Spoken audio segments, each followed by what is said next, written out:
Okay, so today we should be able to finish, no, we will finish chapter 17, Be Perfect, in which we receive so many good informations on how to perfect us, eternal spirit. And one of the questions that Kardec left for last is regarding the body. Does it really matter to us? And that's the very last topic of this chapter. It should be quick. So Soraya will do the reading for us, item 11. Yes. Okay. Caring for the body and the spirit. Number 11. Does moral perfection consist in the mortification of the body? In order to resolve this question, I will rely on elementary principles and will begin by demonstrating the need for caring for the body, which, according to the alternatives of health and infirmity, influences in a very important way the soul, which must be regarded as a prisoner in the flesh. In order for this prisoner to live, move about, and even conceive of the illusion of freedom, the body must be sound, of good disposition, and vigorous. Let us establish a comparison. Supposing the body and the soul are both in a perfect state, what should they do to maintain the balance between their aptitudes and needs so different in nature?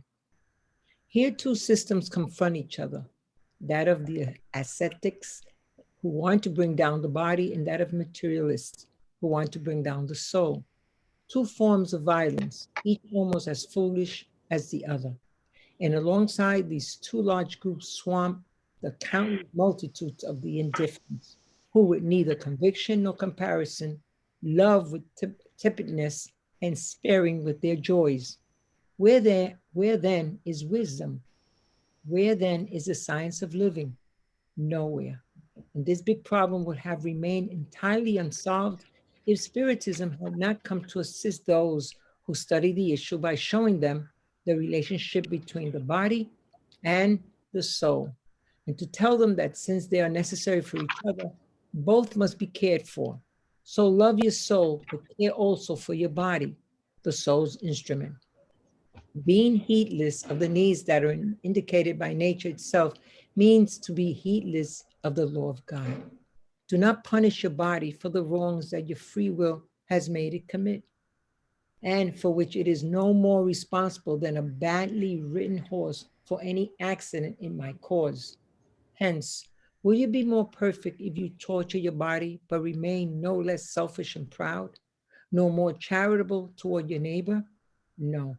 Perfection does not lie in this.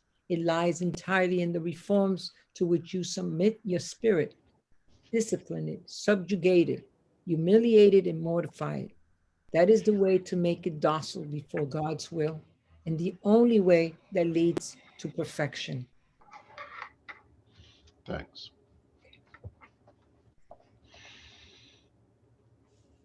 So we do understand ourselves to be eternal spirit, and the objective of each reincarnation is to go through necessary experiences to perfect the eternal spirit. And to perfect the eternal spirit, we can understand as to purify, to remove all the passions, to remove all the vices, and to conquer all the moral and intellectual um, advancements that leads us to be considered perfected through our own effort, through our own hard work. And to go through these experiences,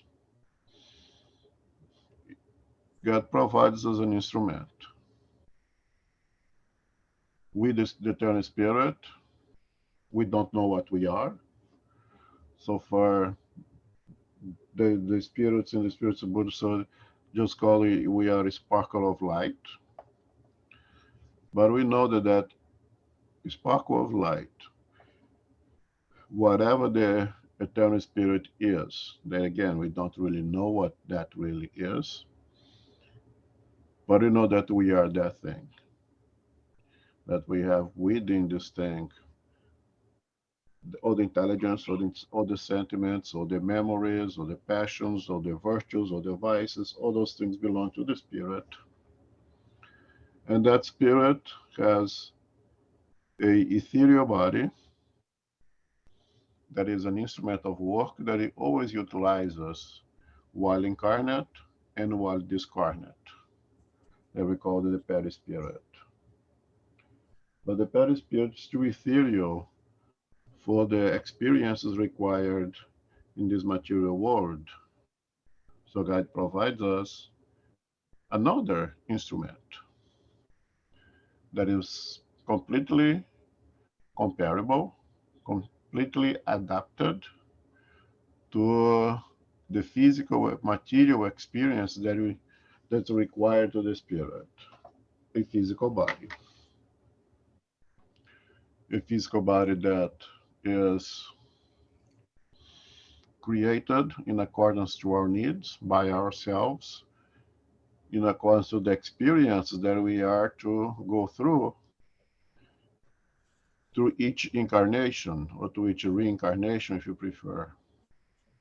So we could say that this body is perfect in accordance to my needs, which is different to someone else's body that needs to go through different experiences.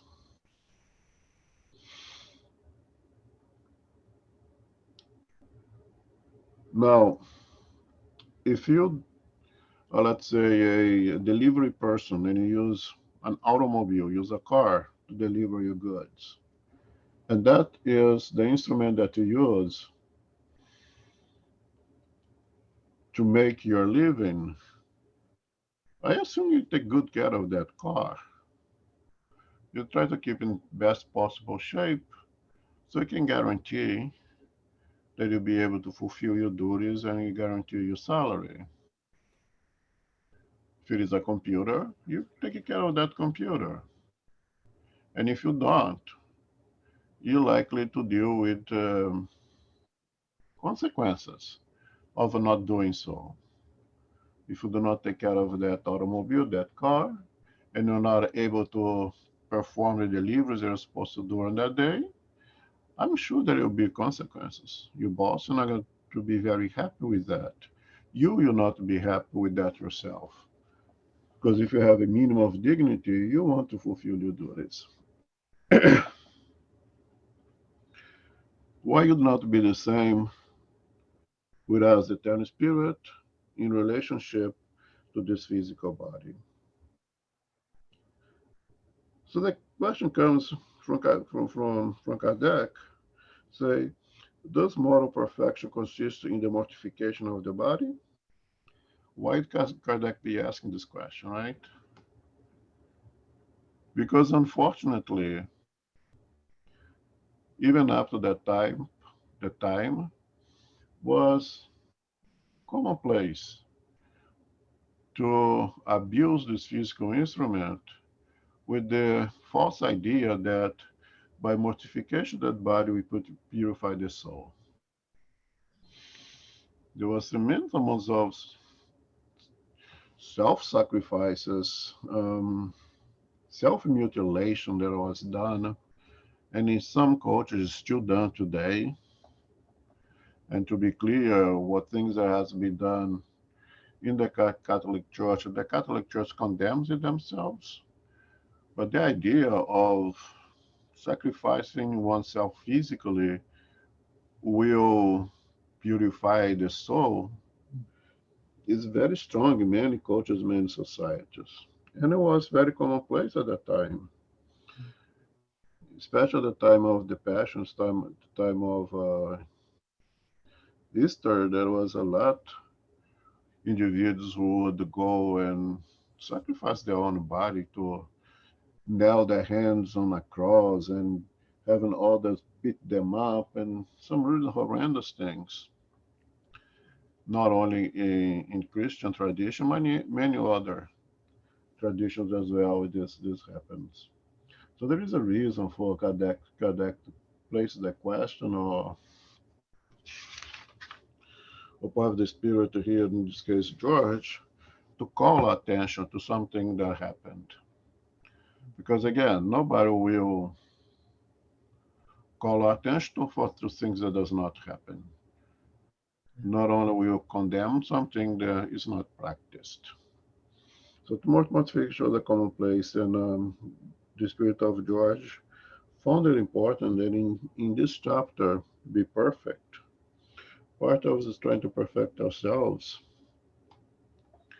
is take the best possible care of the instrument that is being provided to us to fulfill the plan, so to say, that we had for this present reincarnation. You make the analogy of with the spirits being a prisoner in this body. I personally don't like the prisoners here, but I understand where he's coming from. That this is body imposes limitations to the spirit. We know by now that free from this physical body, all of our senses are much augmented. Our ability to move from point A to point B is extremely improved for those who are able to. It just requires thought, a thought of being there and that I am. Naturally, we have to conquer that ability. It's not a free given thing just because you don't have a physical body, right? You have to remove some of our passions, some of our vices, and conquer some other things before be able to do that. So that this body imposes tremendous amounts of limitations, and he made an analogy as being a prisoner. It's okay. But if a healthy body is a prison for the eternal spirit, can you imagine a sick body that limits our habilitation even more? How does mortification, how does self-mutilation, how does self-punishment of the physical body would make us better? How does it make us to free ourselves from vices? How does it make us to be less selfish, less prideful, more charitable? One would reason is that it doesn't make much sense. Why did it start? How did it start? It's a different discussion. Naturally, there is somebody was gaining to to promote those kinds of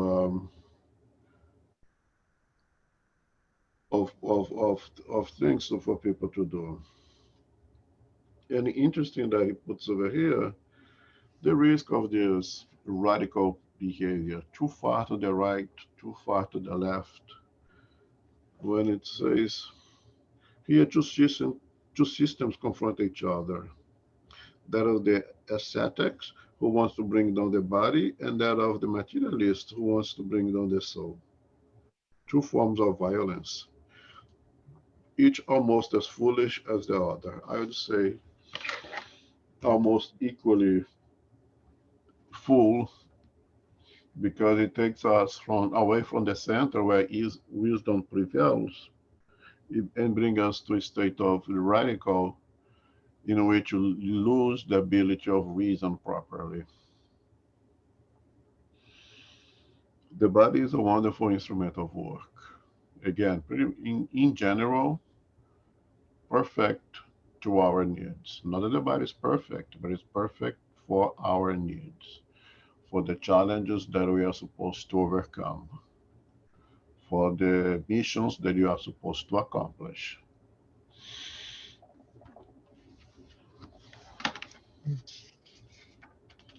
Um, and it's, the beautiful thing of Spiritism is exactly that it's established that health relationship and eliminate those too far to the right, too far to the left, you know, neglect the body or neglect the soul. It says, no, you don't neglect anything. We take care of everything. We understand the sacred nature of everything, material and physical. Just working out with the moral laws and have stated all natural laws are divine in nature. So all the laws that to maintain this biochemical instrument, this physical body, is divine in nature. And not to be a complete disrespect to hurt unnecessarily this divine instrument that we have. That we understand, it will break down slowly or faster according to our needs. We understand that for some of us, it is part of the challenge, part of the plan to deal with a more debilitated physical instrument, physical body, and there where the exercise of what we call the active resignation is very important. That we resign to the wills of our Father, but we don't sit on the lamentations. We do all that we can to improve it. So if you got a new diagnosis now that you have this and that disease, you say, "Oh, God wants this way." But also God wants you to be proactive and see if you can make it better. That's how we develop sciences that makes everything better, is to facing challenges and overcoming them.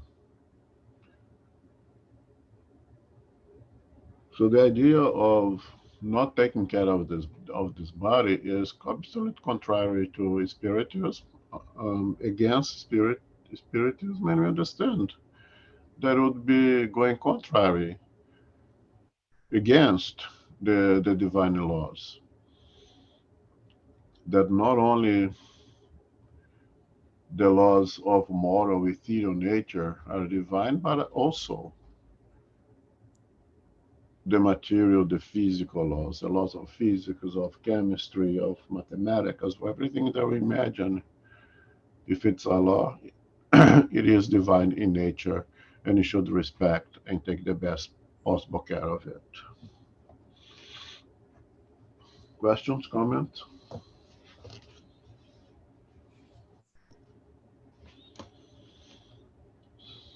So if you're not, can start chapter 18 now.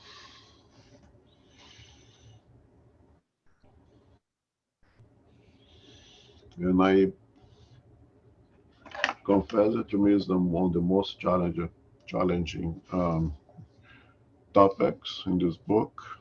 Many are called, but few were chosen. I think the complexity of the parables, all the many metaphors in each one of those parables, makes it hard to fully understand and, of course, to fully explain. If you don't understand, you can explain much. I think it was one of the most beautiful parables, one of the parables of the wedding feast we're going to see now. But I do admit that it's really complex. It's really filled with so many metaphors that makes it a little bit hard to study them. But let's see what we can do together here. Okay. Parable of the wedding feast. Number 1. Speaking further through parables, Jesus said to them, "The kingdom of heaven is like a king who, wanting to give his son a wedding feast, sent his servants to call on those whom he had invited. However, they refused to come. The king then sent other servants with orders to tell the invitees, 'I have prepared the feast. I have slaughtered my cattle and what I have ordered to be fattened. Everything is ready. Come to the wedding feast.' However, they were not concerned, and one went to his house in the country and another to his business. The others seized his servants and killed them after having badly mistreated them. When the king found out, he was filled with anger, and having sent his armies, he exterminated those murderers and burned their city. He then said to his servants, "The wedding feast has been fully prepared, but those who have been invited were not worthy of it. So go to the crossroads and call to the wedding feast all whom you meet." His servants then went into the streets and gathered all those whom they met, both good and bad. And the wedding hall was filled with people who sat at the table. The king then entered to see those who were at the table. And noticing a man who was not wearing a wedding garment, he said to him, "My friend, why have you come in without a wedding garment?" The man remained silent. Then the king told his servants, "Bind his hands and feet and cast him into our outer darkness. There they shall be weeping and gasping of teeth, for many are called, but few are chosen." Thank you. So the Kazakh is going to explain this parable right now, but I'd just like to us to keep in mind some of the aspects that are important in this parable. And we will break this down as we read the explanations of Kardec. And it starts with Jesus was speaking with them regarding the kingdom of heaven. And it's one of the many parables, on the few parables that not a question is really placed, that he offers this parable.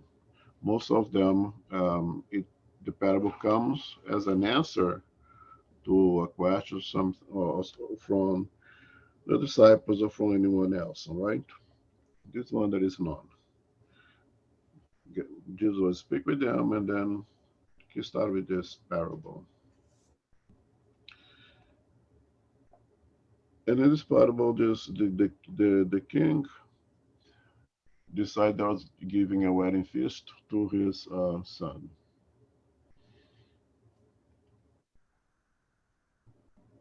And he didn't invite everybody. He invited some, and he sent his workers to invite just a selected group, not everyone. And of that selected group, they chose not to go. And the king patiently sent another group to to invite them for that feast. And once again, they not only rejected, they came in with excuses that were too busy with their responsibilities. Now that some went to the field, some other went to the business, meaning that I'm too busy with my life here now to be bothered with this feast. And some even out of evil would say killed and harmed the workers of the king who was there inviting them. So the king gets upset, and now he says, "My the party is ready, everything is set. Go and now this time invites everyone. Go to the every streets, to all the crossroads, and call all whom you meet." Now there is no longer a selected group. Everybody now is invited. And even mentioned both good and bad. So everyone is invited, even the good and even the bad.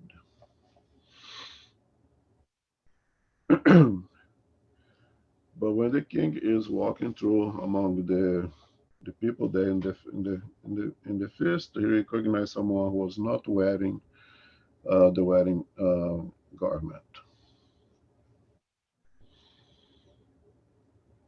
And upon asking that individual why, the individual could not answer. It's very important to say the man remained silent. He didn't have a justification.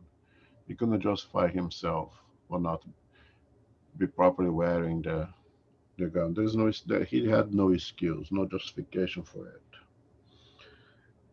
And then the king sent to him to send me out of something, out of darkness, send me out of darkness, where shall be weeping and gnashing of teeth. For many are called, but few are chosen. I think those very important little points are what this parable is all about. Few called, then everyone called, and among everyone, it's necessary to have the proper garment to partake in that feast. Okay, so let's see now how Kardec explains this parable.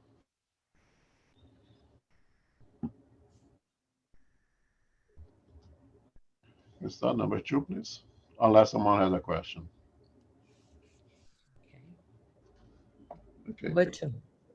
Disbelievers smiled at the seemingly childishly naive parable because they cannot understand why so many problems could arise regarding a feast, and even less why the invitees would extend their resistance to the point of massacring their those sent by the master of the house. Parables, they say, are of course figurative, but even so, they shouldn't go beyond the limits of possibility. The same can, the same can be said about all allegories as well as the most ingenious fables if one does remove their outer covering in order to find their hidden meaning. Jesus composed his with the commonest habits of life and adapted them to the customs and character of the people to whom he spoke. Most of his parables were meant to instill in the masses the idea of the spiritual life. Their meaning often seems unintelligible only because they are not regarded from this point of view. In this thanks. particular, okay, I think it's important to make this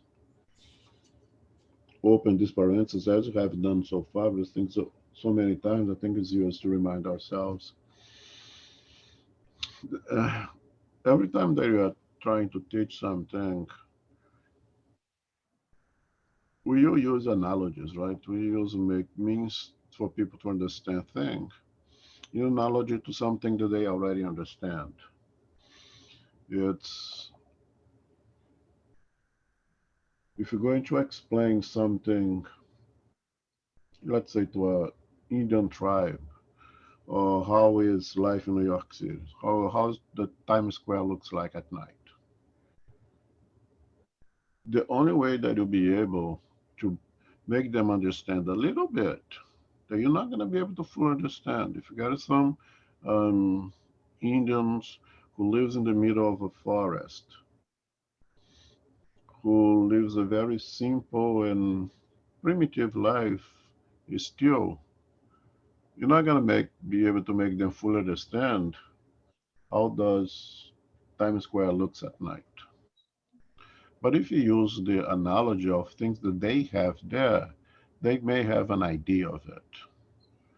You can say that Times Square looks like the sky night with all the lights and different brilliances. And you make the comparison of the night noise of the animals of the night making noises with the cars making noise and these. You can make an analogy so they will have an idea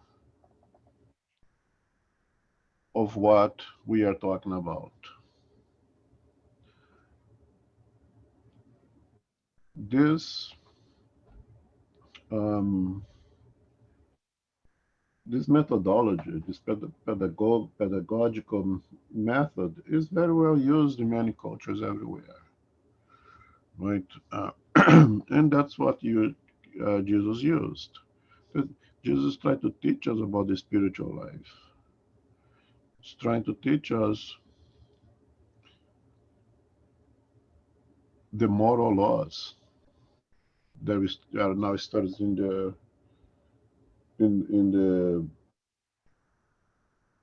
in the Spirit's book. So he has to use analogies, and he has to use analogies that is comprehensible to whom they are speaking with. And this method of use parable was not new to Jesus. He did not invented that. All the prophets have used was a commonplace in that culture. So Jesus used what's there already, use analogies of things that would make sense to them, uh, wherein feast was used before already by the prophets. That when we give ourselves to God and follow God is a wedding, is a marriage that it requires absolute fidelity to us of to God is something that was already used. So Jesus, his parables does the same thing. Now we can imagine the difficulty if to explain to Indians living in the forest how is nightlife in Times Square would be a challenge. Can you imagine Jesus trying to teach us the moral laws, what it is, the spiritual life for us at that time in our lives would be extremely difficult. And of course, only someone is still very ignorant, but not evil, ignorant in lack of expand reason, would take those parables in the literal sense. Someone with a little bit of intellectual abilities would understand that this is an analogy, that he was supposed to absorb the moral teachings in each one of those parables, right? As Haroldo Dutra Dias says, that unfortunately, by taking those things in a literal sense, we are like picking up a banana, peeling the banana, eating the peel, and throwing away the banana itself. If you just read those parables in the literal sense, we observe to do the other way around. Peel off the banana, keep the banana, and throw away the peel. But if you are radical or unable to extract the moral teachings, we throw away the banana and we eat the peel. The peel. Mm. Okay, we continue. If there's any questions, go ahead and interrupt me. Okay. In this particular parable, Jesus compares the kingdom of heaven, where everything is joy and happiness, to a feast. And speaking of the first invitees, he makes an allusion to the Hebrews, whom God called first to the knowledge of his law. Those sent by the Master are the prophets, who came to exhort them to follow the way of true happiness. But their words were listened to very little. Their warnings were scorned. Many were even massacred, like the servants in the parable. The invitees who made excuses under the pretext of loving after their fields and their businesses symbolize persons of the world who, absorbed by earthly matters, are indifferent toward heavenly matters. Among the Jews back then, it was a common belief that their nation was to achieve supremacy over all others. Had not God, in fact, promised Abraham that his prodigy will cover the entire earth? However, as always, taking the form for the substance, they believed in an actual material domination. Before the coming of Christ, and except for the Hebrews, all other peoples were idolatrous, and polytheistic. If a few extraordinary individuals conceived of the idea of divine oneness, this idea remained in the state of a personal theory and was in no way accepted as a fundamental truth, except by a few initiatives who hid their knowledge under a veil of mystery impenetrable by the masses. The Hebrews were the first to publicly practice monotheism. It was to them that God transmitted his divine law first through Moses, then through Jesus. From this tiny focal point began the light that was to spread over the entire world, triumphant over paganism, and give Abraham a spiritual prodigy, as numerous as the stars in firmament. Although they had rejected idolatry, the Jews had neglected the moral law, adhering instead to the easier practice of outward forms. Evil had reached its peak. The nation had been conquered and was split by factions and divided by sects. Disbelief itself had even entered the sanctuary. It was then that Jesus appeared. He was sent to remind them to observe the law and to open to them the new horizons of the future life, the first to be invited to the great banquet of universal faith. They rejected the word of the heavenly Messiah and put him to death. Thus, they lost the fruit they were to have reaped from their own initiative. It would be unjust, however, to accuse an entire people for such a state of affairs. That responsibility fell mainly to the Pharisees and Sadducees, who sacrificed their nation due to the pride and fanatism of the former and the disbelief of the latter. The other ones, whom Jesus compares above all to the invitees who refused to come to the wedding feast. He then adds, the master, upon seeing this, ordered all those who could be found in the crossroads to be invited, both good and bad. With this, he wanted to say that the word would be proclaimed to all other peoples, both pagan and idolatrous, and that upon believing, they would be admitted to the feast in the place of those who had been invited first. Nevertheless, it is not enough simply to be invited. It is not enough simply to take the name of Christian, nor to sit at the table to take part in the heavenly banquet. Before anything else, and as an express condition,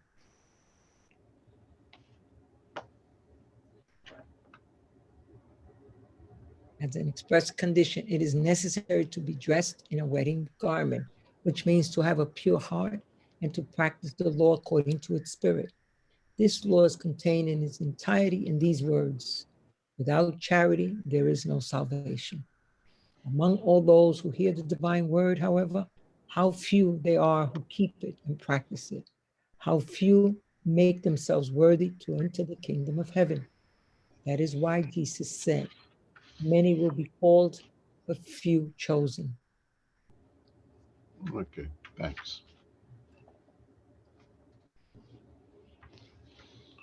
So this parable in area talks about us, right? Mhm. Um, who were the Hebrews that Kadaka mentions over here, if not ourselves, going through so many reincarnations and finally being exposed to this truth about ourselves.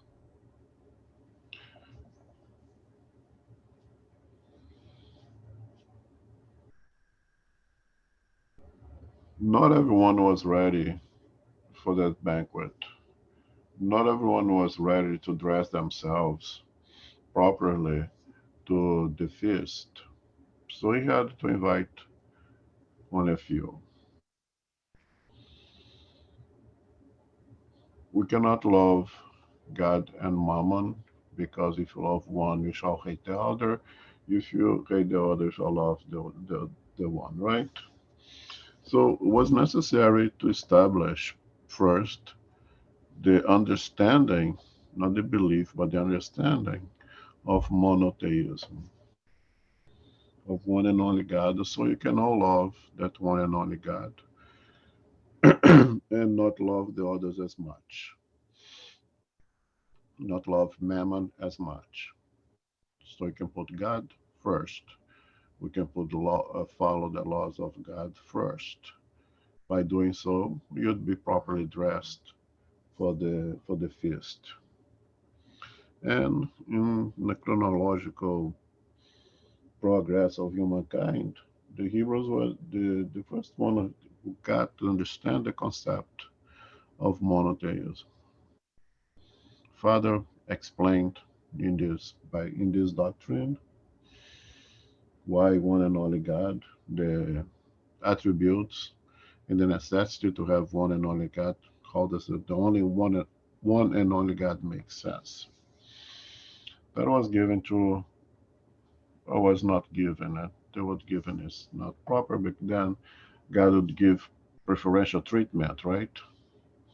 But there was a group who had matured enough to gain that understand. Once they gain the understanding, they become candidates to be invited to that party. The ones who have not matured enough to understand the concept of monotheism, the one who was still practicing polytheism and idolatry, they was still too immature uh, to enjoy that feast yet.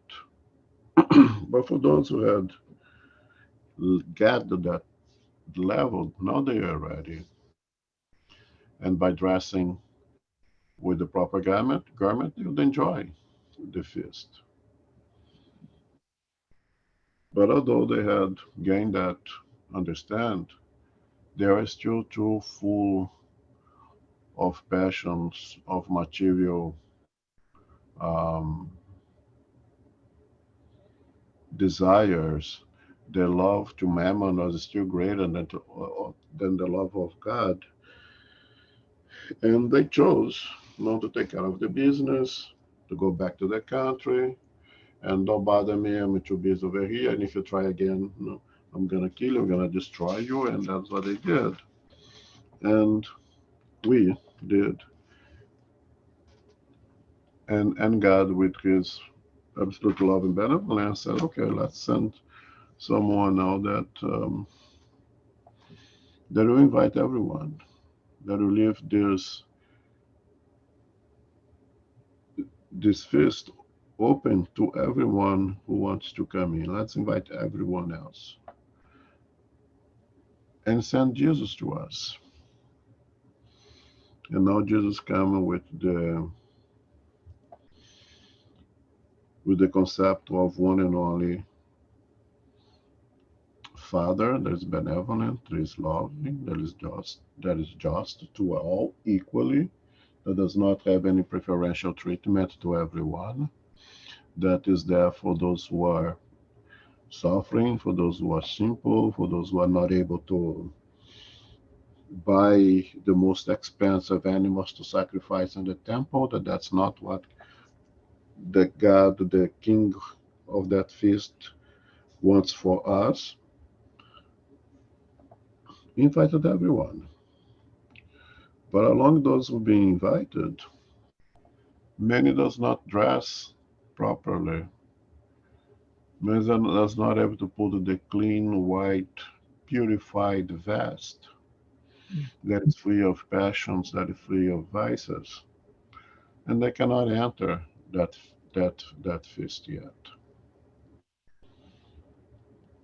And those who are not ready, what does the king does? Is offers opportunities to wash that cloth, wash that garment, purify that garment, to make it beautiful, clean, and proper for the feast.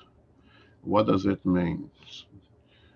The many reincarnations that allow us to, by using our free will, not imposing anything upon us, but telling us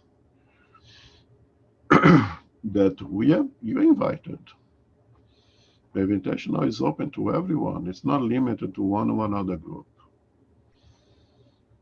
But in order to be a part of this feast, to enjoy the kingdom of heaven, you need to do your part. I haven't done my part. I sent my prophets. They have been killed. I sent uh, the one who would explain all my laws. And all you have to do now is follow at least most of them. And then you're going to enjoy it. Um, Again, I think the analogy that Arodutaye makes with the banana is interesting. When when God tells Abraham, of course, understand that's an exercise of a mediumship there today, right? Not God itself. Says that promise Abraham the progeny that would cover the entire earth. It was to it was to man to that by following the commandments, the true commandments, the divine commandment, the natural laws. Eventually, everyone will follow that. Everyone will learn the value of that lesson, practice it. But because it took in a literal sense, we understood that we are the chosen people who would govern materially the planet, their own, the wealth and all the richness of of the planet. We kept the pure and we threw away the banana, the true nutritious lessons for the spirit.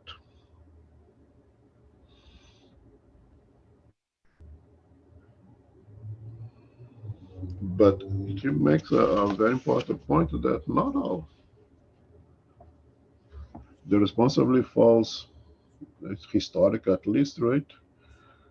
The response falls mainly on the Pharisees and Sadducees, who sacrificed the nation due to their pride and fanaticism of the former and the disbelief of the later.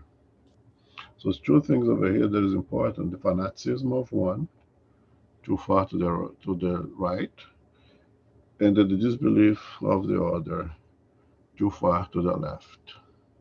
Again, going away from the middle, going away where the truth resides.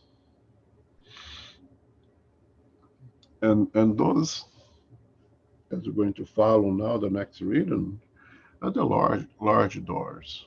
The doors of fanaticism is a large door that is easy to go through. The door of disbelief is a large door that is easy to go through, but they don't lead to anything good. The narrow door is the one that it's kind of tight, and that's the one that resides in the middle, the very middle. Or and again, I have to understand that the middle is it's not parallel to the right to the left. Right is above. Imagine a triangle with three equal sides. The middle is the apex of that triangle. The bases are the right and the left. So when we speak of on the way of the middle, you don't mean um, parallel to right and left, but we are both right and left, right in the middle, where the truth resides. And if you imagine that triangle, the bases are wide, but the apex is very narrow. It's one little point, and that's where the truth is. Our exercise, and we see that to reach that point of that tip of the triangle, you need to move towards the center, both sides, right and left. You go moving towards the center upwards until you meet at the tip of the triangle. That is the narrow door that you're going to read right now. Not all of them, not all of us at the time they were reincarnated as in the Hebrews misunderstood those. Some of us move towards the center. Some of us move upward towards the center. Some of us listened to Jesus, understood, and followed him. Those, of course, had minimized the need of multiple reincarnations, of being thrown out of darkness, as the parable says. And what's the main exercise in the teachings of Christ that we can do to move upwards towards the middle? If everything's summarized, and without charity, there is no salvation. Without charity, we'll not be able to pass through that narrow door. Without charity, we're not going to be able to reach the apex of that triangle. And why is that? You had already spoken, because in charity, we can imagine in that big box or that big umbrella that encompasses all the virtues and primarily eliminate, kill the two cancers that hold us back, makes us hard to move upwards towards the middle, with pride and selfishness, which the whole teachings of Christ. We can see the whole teachings of Christ is the exercise of charity, benevolence, indulgence, forgiveness, which is the elimination of those two vices. And for as long as we carry those two vices, it's impossible to be completely charitable. We do the best that we can. But again, everybody's called. And the choice in reality, you say, many will be called, few chosen. The choice is really ours. It's not someone pointing as you go, you don't go, you go or not go. Someone, the one making the decision who goes, who doesn't go, is ourselves, is our own conscience.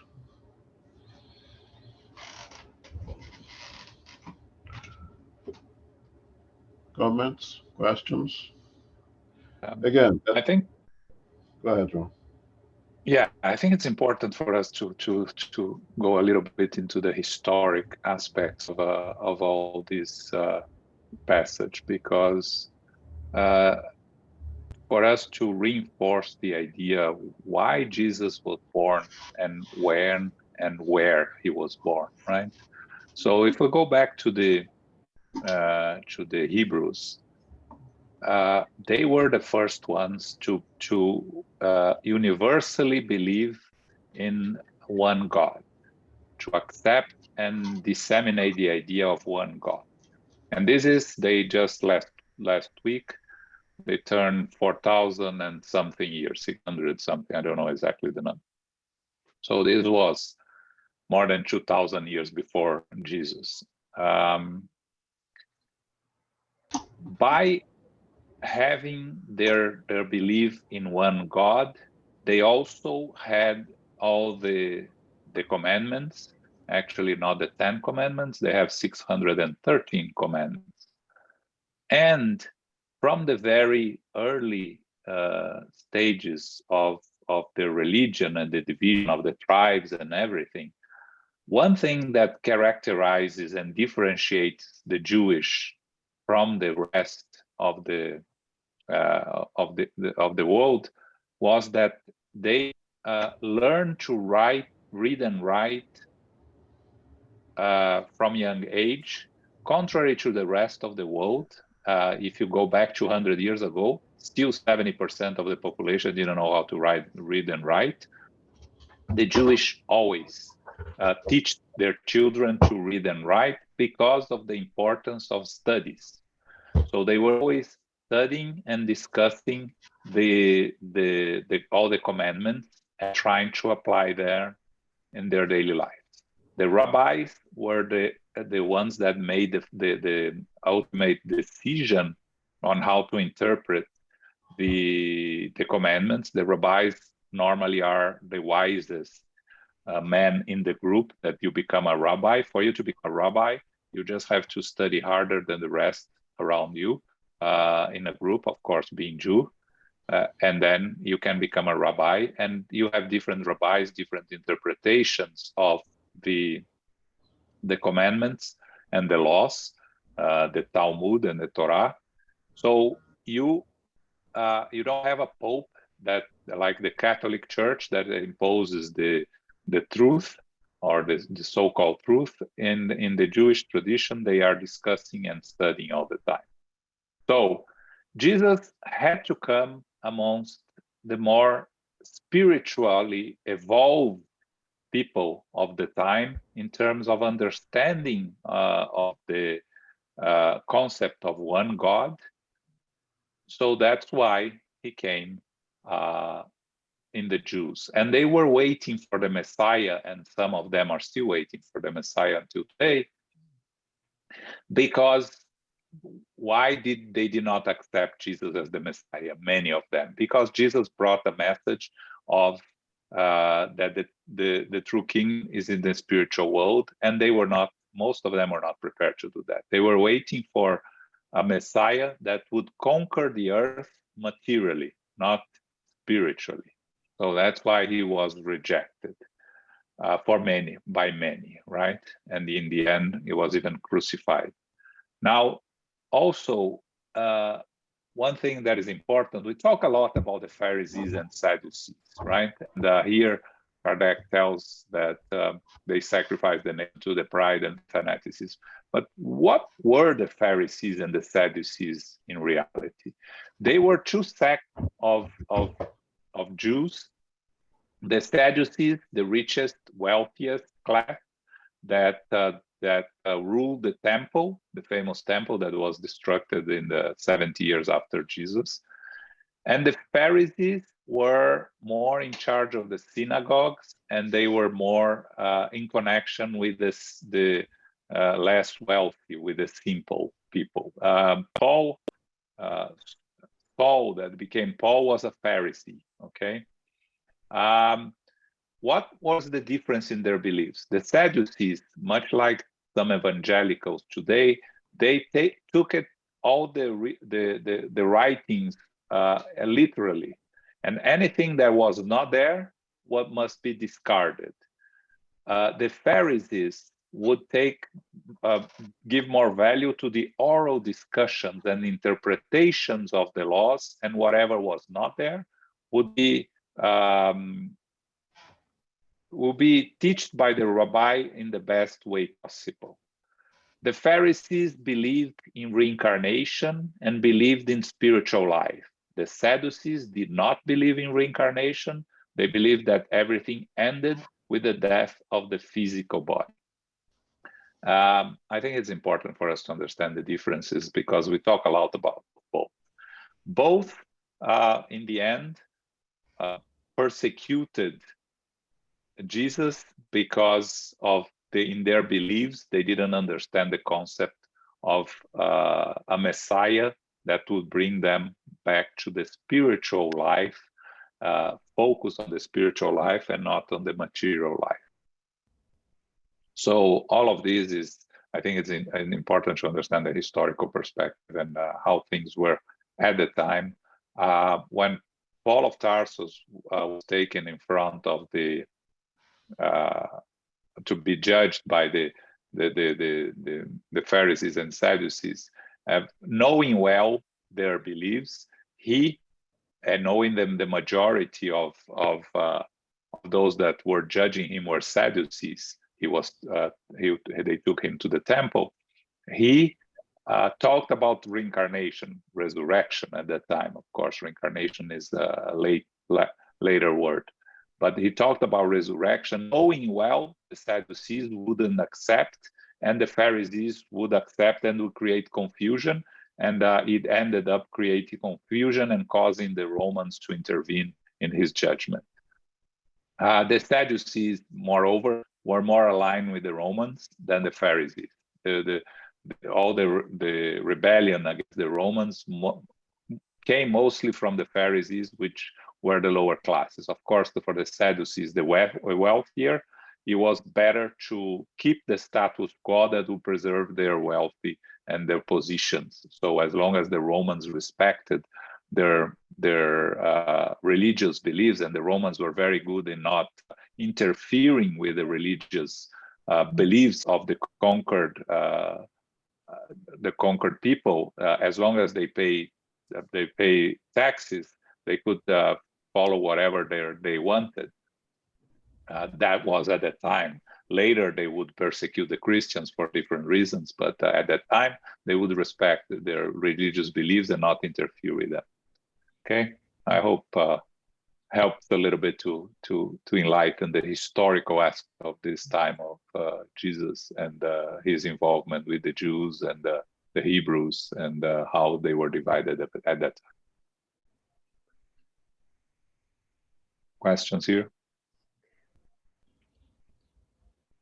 Okay, back to you. Thanks, Ron. That was really good. I like to emphasize that going back to the triangle, which at least I think is a good way of make this analogy. We can see here, especially what Jean has told us, that we have made the choice to stay at the base of the triangle, even after Christ come and bring in the enlightenment that to allow us to move upwards towards the middle. We rejected. We too busy trying to conquer material things, material powers. We want to conquer the planet and not conquer heaven, so to say. And it's done basically by those two things. Pride and fanaticism from one side, too far to the right, disbelief too far to the left, but it's still at the basis of the triangle. and the only way to move upwards towards the middle is by following the messengers of God, being Christ, bring the complete moral laws to us, to guide us, was to move towards that narrow door that would be able to enter. And I keep, of course, we already know that the following parable is the parable of the narrow door, and I keep saying that because it's just a continuation of the same teaching over here. I mean, Kardec is an amazing how Kardec is able, now that we have the book, it's easy for us to see it, everything else. But for Kardec to put up this book together, and we are now studying the moral laws in the Spirit's book, and all those moral laws is this, the gospel according to Spiritism.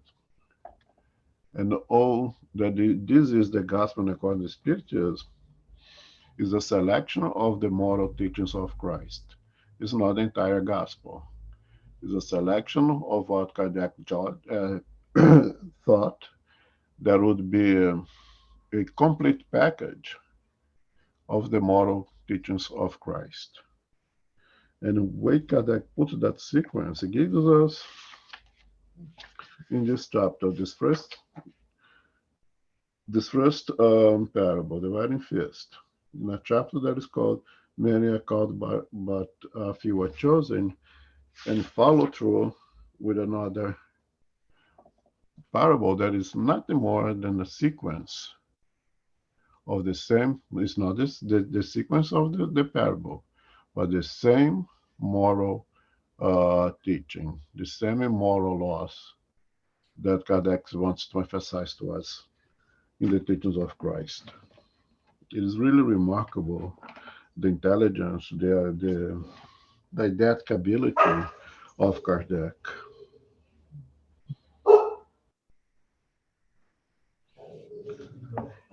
Okay, so continue. Yes, please. Okay. The narrow door. Number 3. Enter through the narrow door, for the door to petition is wide, and the path leading to it is broad, and there are many who enter through it. How small is the door to life? How narrow is the path that leads to it, and how few there are who find it. Number 4. Continue. Yes, please. Someone asked him this question, Lord, will only a few be saved? He responded, strive to enter through the narrow door, For I assure you that many will try to enter through it, but will not be able to. And once the father of the family has entered and shut the door, and you being outside, start knocking by saying, Lord, open to us, and he will answer, I do not know where you have come from. Then you will say, we ate and drank with you, and you taught us in our public squares. And he will respond, I do not know where you have come from. Away from me, all you who have practiced iniquity. Then there will be weeping and gasping of teeth when you see Abraham, Isaac, Jacob, and all the prophets in the kingdom of God, while you yourselves have been thrown out. Many will come from the east and the west, from the north and the south, those who will have a place at the feast in the kingdom of God. Hence, those who are last shall be first, and those who are first shall be last. Continue. Thanks. Now, just a second. So, I think it's commonplace. No one will argue that the things of true value, the things that are really good, requires great expenditure of energy, requires time, requires more effort to conquer. We all admire a gold medal Olympic athlete, while we should equally admire everyone who makes the Olympics. Only if we're able to make to the Olympics, we are pretty much of a very special being in itself. If you go to the parks right now, you're gonna see a bunch of people playing basketball, playing tennis, playing whatever, and we know that they're not gonna make to the Olympics because there is a very narrow door to enter to the Olympics glory, regardless of getting a medal, just to be able to pass to that door. It really is really an elite of athletes. And why is that? Okay. Because it requires tremendous amount of effort, expenditure of tremendous amount of energy, preparation, and one thing that's perhaps the most difficult, renunciation of a lot of things. You're gonna have to give up a lot of things that perhaps you like it in order to be able to expend the energy on that objective. Anyone can go to the street and pick up a little pebble. If you pick up that little pebble, make a nice uh,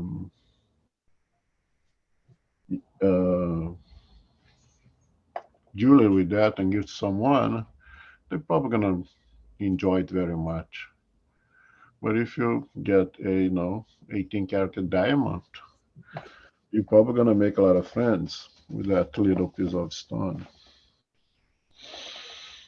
Because that little stone, regardless of being pure capitalism, it has a value that is much greater than the little pebble that you pick on the street. And in order for you to get the diamond, you're gonna have to spend a lot. Regardless of its is worth it or not is a different discussion, but in this world that we live today, it does. You have to spend tremendous amount of power to get that diamond. In this case, monetary power, right? But if you really want to conquer something, perhaps you're gonna have to do that. For us to conquer the kingdoms of heaven, as Christ says,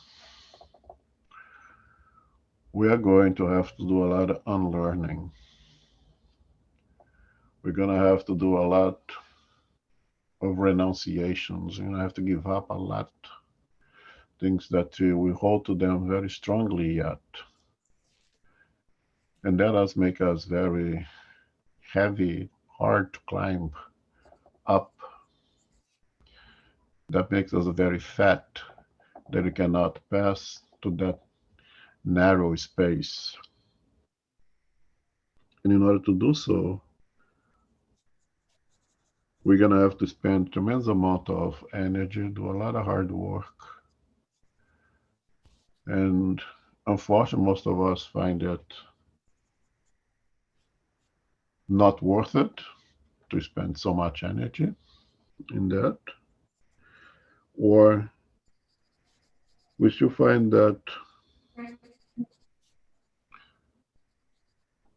the value of the things that perhaps we need to give away in order to move upwards towards the center is not as important as the things that we hold on to it already. And that's what makes it very difficult to go to that narrow door. Because indeed, the things of great value requires a good amount of effort. If it was easy, we would give no value to it. You can go to the street and get a pebble because it's easy. Nobody values it because it's easy.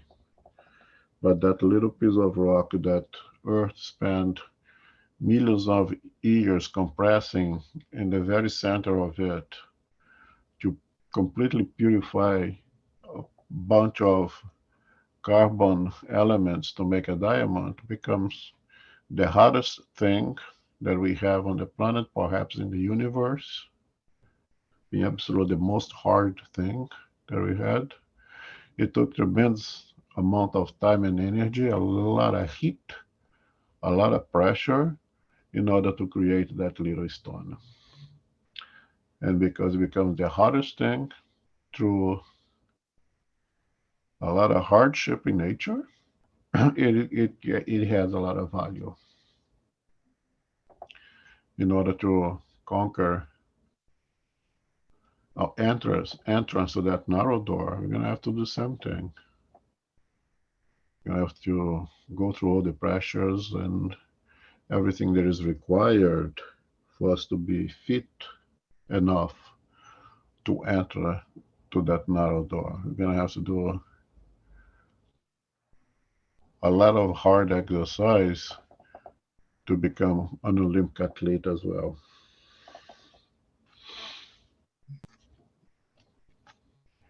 Well, let's see what Kardec says about it. Number 5. And again, somebody has any questions, go ahead. Number 5. Okay, thank you. Number 5.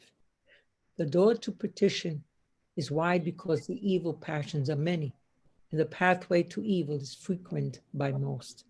The door to salvation is narrow because those who want to go through it must make a great effort to control themselves in order to overcome their evil tendencies. Few resign themselves to doing so. It is a complement to the maxim, many are called, but few are chosen. Such is the current state of Earth's humankind, because since the earth is a world of expiation, evil predominates on it. When it is transformed, the pathway to goodness will be the one most frequent. These words, therefore, should be understood in the relative sense and not in the absolute sense.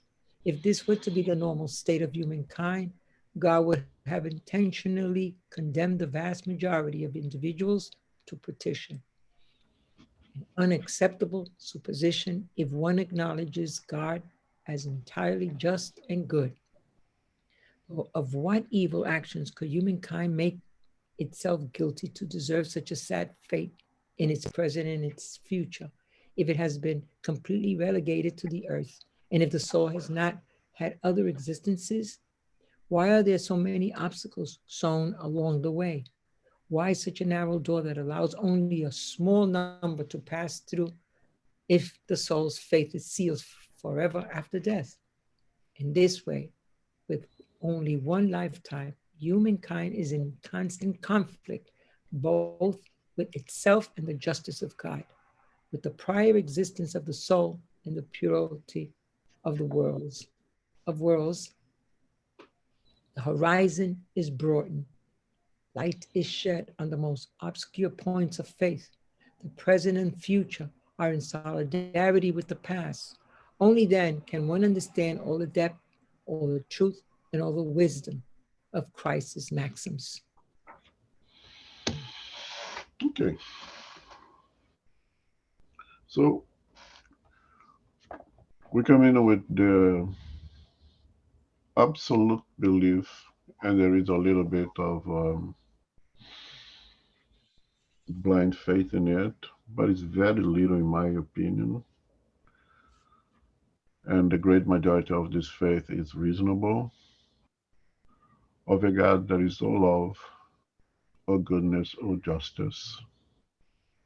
Without this whole talk here breaks down, makes no sense. So we absolutely believe 100% with reasonable faith, most with a small percent of blind faith in it, of this God is all love and justice.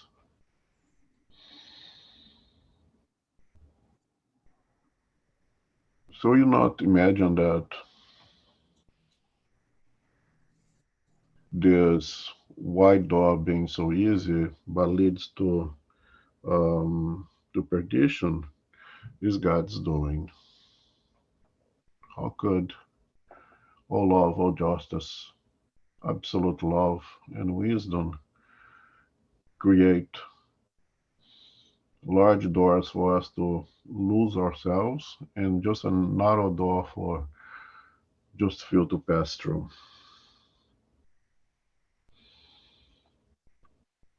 So where does it come from? So the door to perdition is wide because the evil passions are many, and the pathway to evil is frequented by most. The door to salvation is narrow because those who want to go through it must make a great effort to control themselves in order to overcome their evil tendencies. So in the very first paragraph, I think it's important to notice that we create that open door for us, not God. And that is a product of still our evil tendencies, the ones that find hard to free ourselves from it.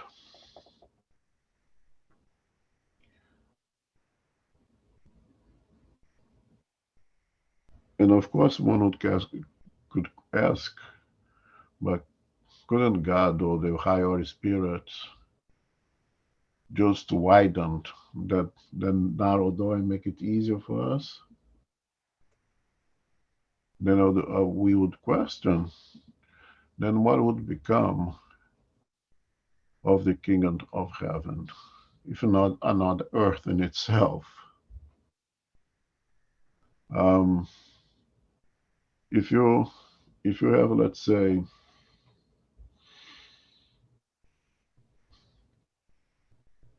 a cattle ranch, and you separate your cattle your cows and oxen in accordance to, let's say, height and weight, and say the one of the tallest and heaviest go to this narrow straight door, and the rest stays over there. And now you have that separation of two groups. And then someone says, "Come, but it's not fair. Let everyone come in." There is no more separation, so everything becomes equal. Why is the separation necessary in our case?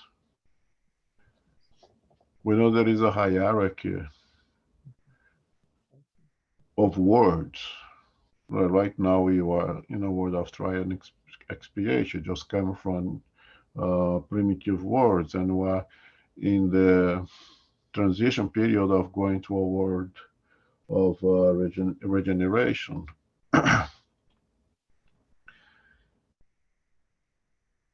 And what or who decides who goes where? Ourselves.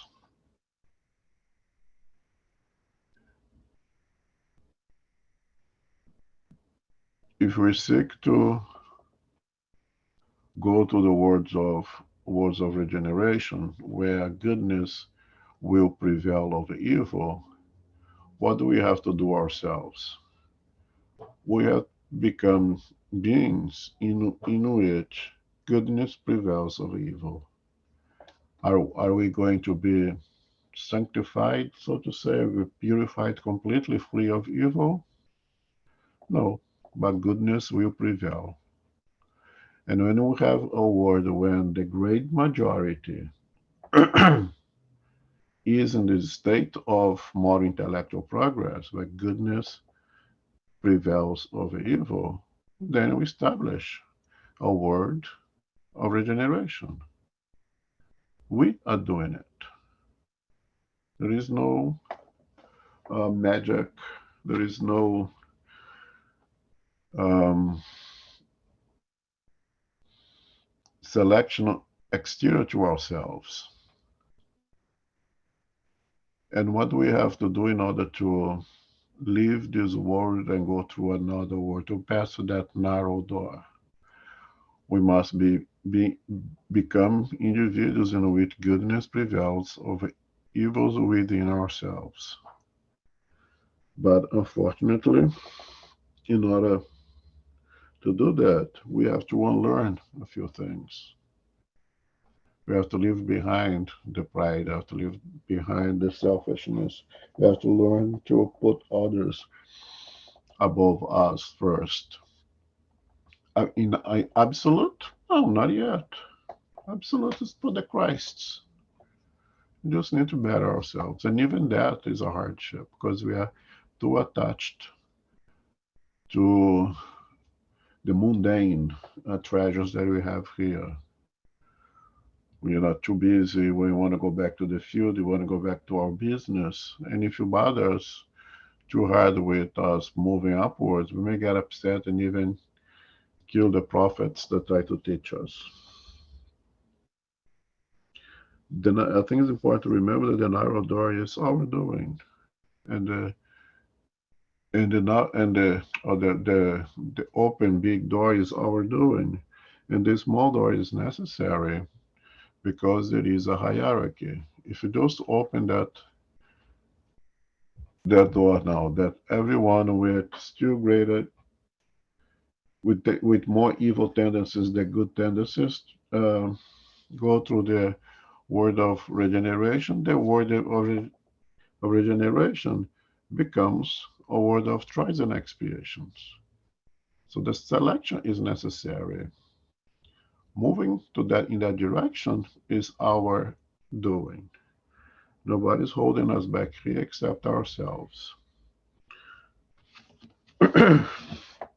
And it's important to understand that it's temporary. Eventually we get tired of banging our heads on the walls and say, this is not working. I want to go to that narrow door. Everybody does. Everybody would love to live in a place where things are much better, where there is less calamities, both natural and man-made, where I don't need to lock my door when I go to bed, and again, I can leave my door open if it's a warm day. I don't want to start to steal anything from me. That everyone will respect everyone's rights and take care of each one's duties. Everyone's like that. But what am I doing to be able to reach that? Am I being the one who will not take advantage of the weakness of others? Or am I the one who providing for the weak, protecting the weak? or take advantage of the weak. I'm the one who still believes that I am here to make the best of the situation. If someone's fall asleep, it is my right to step on the head and move forward. Or am I supposed to wake that individual up, respect his or her difficulties, indulgence, and assist that individual the best way that I can, benevolence? Or upon being stepped by someone who was stronger than more, I choose to revenge, I choose to have evil thoughts toward that person, or I am able to exercise also indulgence to that individual, and more important, forgiveness for the offense caused to me. Charity, the whole thing is there, benevolence, indulgence, and forgiveness. By doing those, what I have demonstrated? That I have more goodness within me than evil. Where do I belong now? By definition, I believe in the world of regeneration, no longer in the world of trials and expiations. I pass to that narrow door. So it's all our own doing. And again, it is temporary. It's 12:29 now. I'm going to stop and see if anybody has any questions or comments.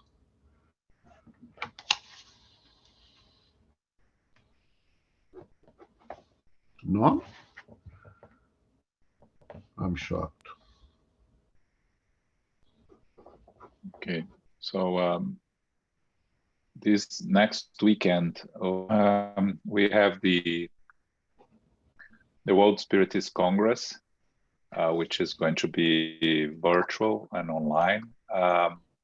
The English part of it, which is important for us to be aware of, is on Saturday. The Congress is the whole weekend, Friday, Saturday, and Sunday. It's in France, theoretically, so it comes from France. So the time is it's French time in terms of the Congress is at night in France. But for us here on Saturday, what we have important is at 1 p.m. we have a lecture with Jussara, Inner Transformation in the Sermon of the Mount. The theme of the Congress is Inner Transformation. And then we have a roundtable, Inner Transformation and Mediumship, which is going to be at 2 p.m. our time. Okay, these are the two in English. We have lectures by Divaldo Franco, which is Sunday, the closing, which is at 2 p.m. also. That's going to be in Portuguese, but there will be a translation. And the opening is a lecture with Jorge Elahá from Brazil, also in a transformation throughout history within the three revelations. And that's also in Portuguese with translation. That's Friday, our time, 1:30, our time, 1:30 p.m. Okay. So that's for the next weekend. So for that, we won't have the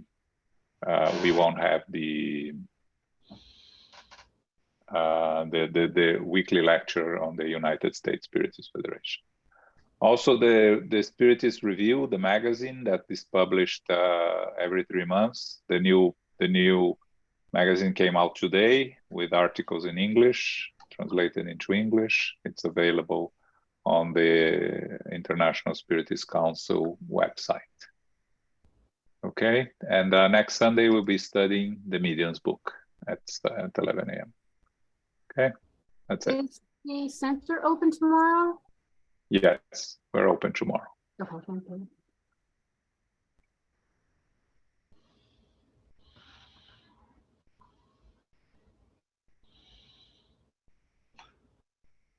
Okay, Carol, we do not fire in prayer. Sure. Thank you very much, Elmo. Thank you, John. Thank you, Sarita, and everyone participating. Infinite Creator, Supreme Intelligence, all goodness, all grace, we are grateful to be together today as brothers and sisters for the study of the Gospel according to Spiritism. The chapters being caring for the body and the spirit, and also the wedding feast parable. The body is the soul's instrument, and the body and the soul should be cared for with loving discipline and goodness. Each have an equal opportunity to evolve and to advance in the spiritual life. Not everyone is ready, nor chooses to develop their spirit. Strive to move through the narrow door by exercising free will. Preparation and effort are needed. However, an open invitation is always there and always available. May we put into practice the wisdom, temperance, fortitude, and self-control. And through charity, may we exercise our faith, hope, humility, and love. We are grateful to our spiritual benefactors and the good spirits and protectors who are with us today and throughout the week, helping us, guiding us, helping us to move forward, helping us to keep our vibrations strong, our hearts open, and our minds focused and centered. We are grateful for the blessings that we have received, and may we continue to do our part, to do our best each day, keeping our thoughts strong, our thoughts good, our actions good, and beneficial to others and ourselves. May we continue throughout the week with our prayers, with our studies, and with our mindfulness, knowing we are never alone, that we do have the opportunity to ask for what we need, knowing that there will be assistance that will help us to move forward in the ways that we are needed to do. May we humbly ask for safety and protection as we go forth to family, friends, loved ones, and coworkers. May we receive the love, light, and peace of Christ within us right now and throughout the week. As we close now, we are grateful for what we have received. We are grateful for the Spiritist teachings, for the teachers, the helpers, the healers, the mediums, and those who are leading us as well.